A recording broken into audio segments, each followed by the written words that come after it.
AI na parang tao at AI na mas magaling sa tao? Ayan ang mga ilang katanungan ng mga Pilipino ngayon. Hindi na ba kaya ng kakayahan ng tao?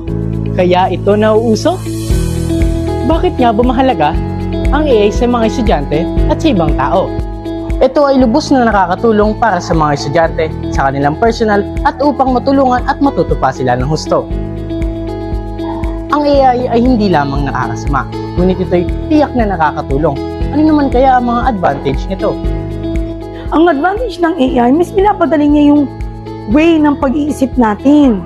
Kasi naitatranslate niya na yung mga simpleng salita, hindi katulad yung dumudugo muna ang ilong ng estudyante bago may translate. Ano pa? Pag-iisip ng mga pakabagong bagay gamit ang AI, mga video na ginagamitan ng AI, yun.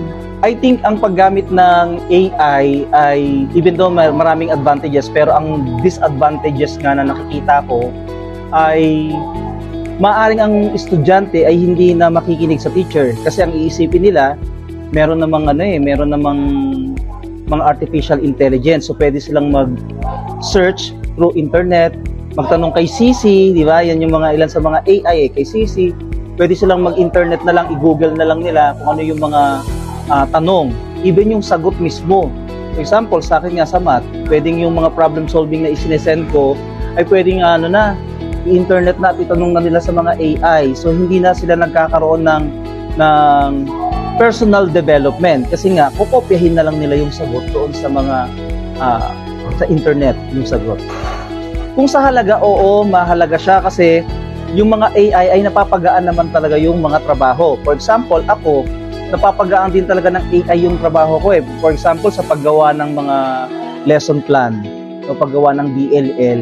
So, ginagamit ko rin ng AI para makahanap ako ng magandang salita, ng magandang words, or kasi kasama sa lesson plan yung objectives eh. So, pagka nagtanong ako kay sa internet gamit ang AI, no, ay nag-aasa ko ano ba yung magandang objectives para sa ganitong lesson. So, napapadali ng AI yung trabaho namin din as a teacher. Kaya advantage, oo, advantage din talaga yung paggamit ng AI kasi lahat ng itatanong mo eh pwede niya nang sagutin.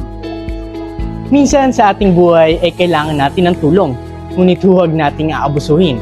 Tandaan, kung may sarili kang kakayahan, kaya mong gampanan. Ako, si Rod Gamba, nagulat para sa Balitang Hiraya.